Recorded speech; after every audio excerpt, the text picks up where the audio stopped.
Hola, mi nombre es Jesús Sebastián Mendoza y en esta ocasión me corresponde explicar la primera parte del desarrollo de este proyecto.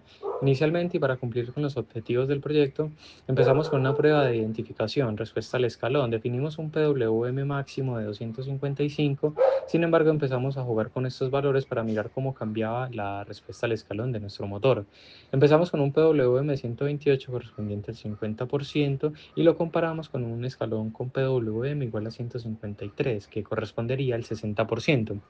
En este caso nos damos cuenta de que al aumentar el valor de PWM obtenemos una mejor respuesta en el estado eh, cuando se estabiliza nuestro motor. Vemos que aparece menos rizado, entonces esto se traduce en menos ruido, lo cual nos da un indicio de que al aumentar el PWM podríamos estar mejorando la respuesta ante el escalón. También probamos con más valores con un PWM igual a 179 correspondiente al 70%. En este caso vemos que efectivamente la amplitud de esos picos disminuye, sin embargo sigue habiendo presencia de ruido. Con un PWM igual a 200 correspondiente al 80% de nuestro máximo, vemos que esos picos disminuyen considerablemente. Por ende definimos de que un PWM igual a 200 iba a ser el que íbamos a utilizar para el desarrollo de nuestro proyecto.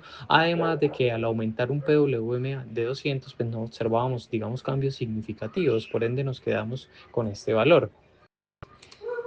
Pasamos al cálculo de los parámetros de K y de tau. En este caso partimos del modelo estándar del motor DC con dos ecuaciones, una para la parte eléctrica y otra para la parte mecánica.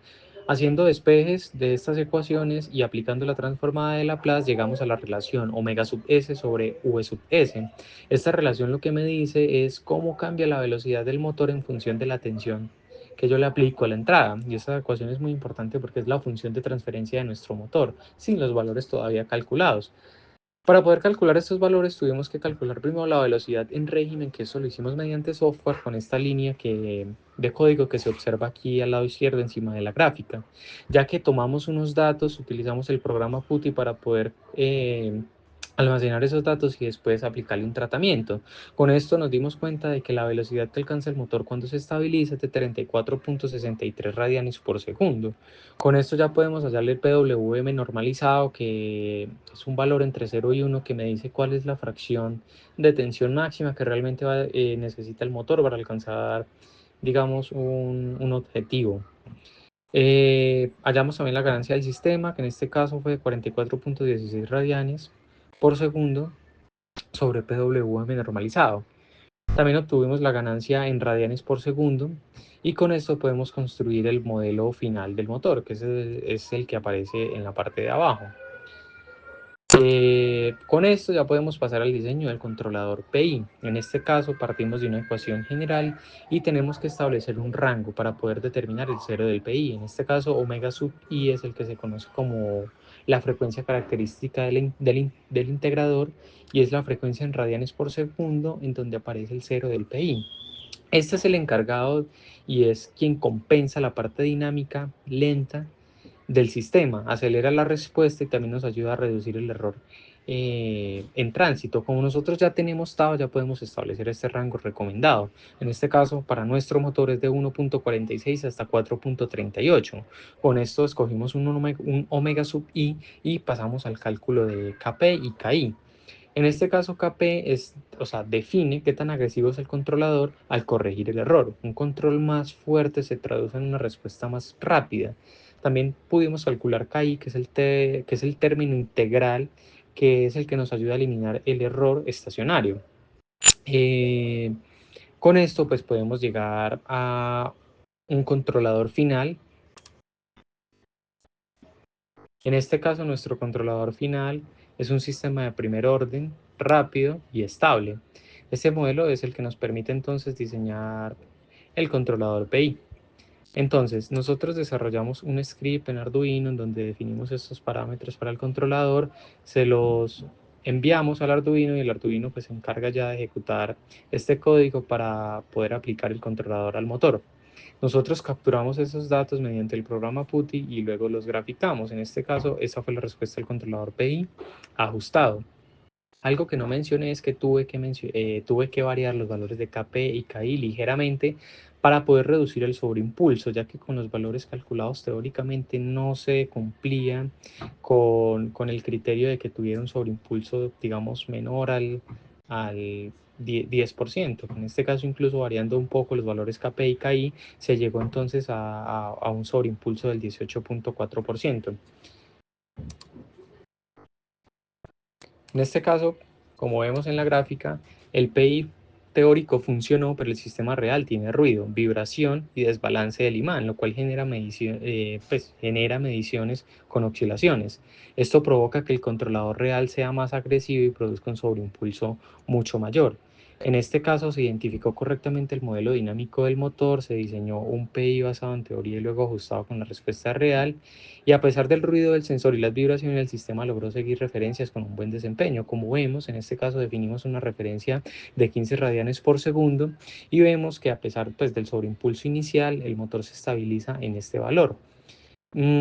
Según los datos calculados, pues podemos determinar de que hay una velocidad máxima de 17.76 radianes por segundo. Esto implica de que a partir del momento en donde ocurre el sobreimpulso, el motor no va a volver a sobrepasar estos niveles, se va a mantener oscilando entre 15.3 y 14.5 radianes por segundo, más o menos, según nuestros datos calculados. Entonces podemos determinar que el control PI funciona, llega a la referencia estipulada y que a pesar del sobreimpulso inicial obtuvimos la respuesta esperada. El Muchas objetivo de gracias. este proyecto, como se ha dicho, es controlar la velocidad de un motor DC, un sistema tipo cero, que por naturaleza es lento y difícil de precisar. Partimos de un modelo identificado con un polo en menos 4.38, lo cual nos da una respuesta muy lenta para nuestras necesidades. Para solucionarlo, en esta sección se utiliza la metodología del lugar geométrico de las raíces. No quisimos cancelar el polo, sino desplazarlo, como se ve en la gráfica. Usamos una ganancia proporcional de 0.096 para mover el polo desde menos 4 hasta menos 22.9. Esto teóricamente hace el sistema 5 veces más rápido. Sin embargo, usar solo el control proporcional en este motor tiene un costo, nunca llega a la referencia. En lugar de agregar un integrador que podría desestabilizar, diseñamos un prefiltro. Calculamos que en lazo cerrado perdía ganancia, así que amplificamos la entrada por un factor de 1.978, compensando matemáticamente la pérdida y la fricción mecánica. Esta gráfica comparativa es clave, ambos son simulaciones, la verde es la teoría pura y la azul usa valores potentes que cargamos en el Arduino. El hecho de que el azul sea mucho más grande demuestra que el modelo matemático era demasiado optimista.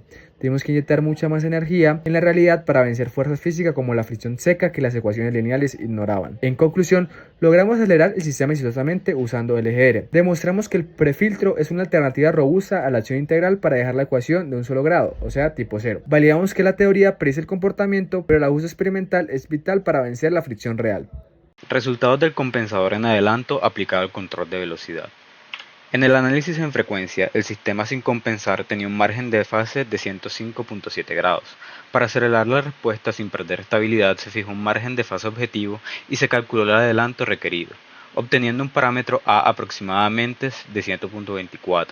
Luego se seleccionó la frecuencia de diseño alrededor de 42.84 radianes por segundo y se calculó T, que es aproximadamente 8.67 milisegundos, con lo cual se definió que el compensador en adelanto.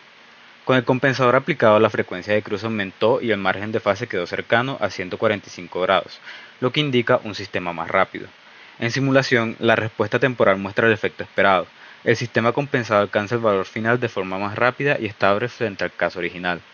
Finalmente, en la planta real se obtuvo una velocidad máxima de 15.84 radianes por segundo con un sobreimpulso de aproximadamente 5.6%, cumpliendo la meta de mantener el sobreimpulso por debajo del límite establecido. Resultados del compensador en atraso aplicado al control de velocidad.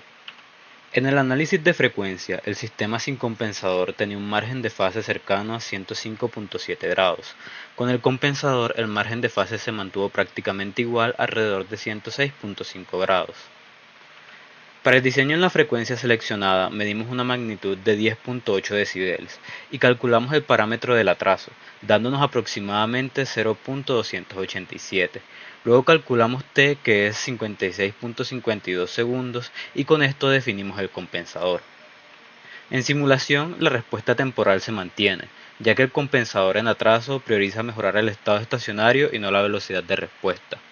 Finalmente, en la planta real, se obtuvo una velocidad máxima de 15.11 radianes por segundo, con un sobreimpulso de aproximadamente 0.7%.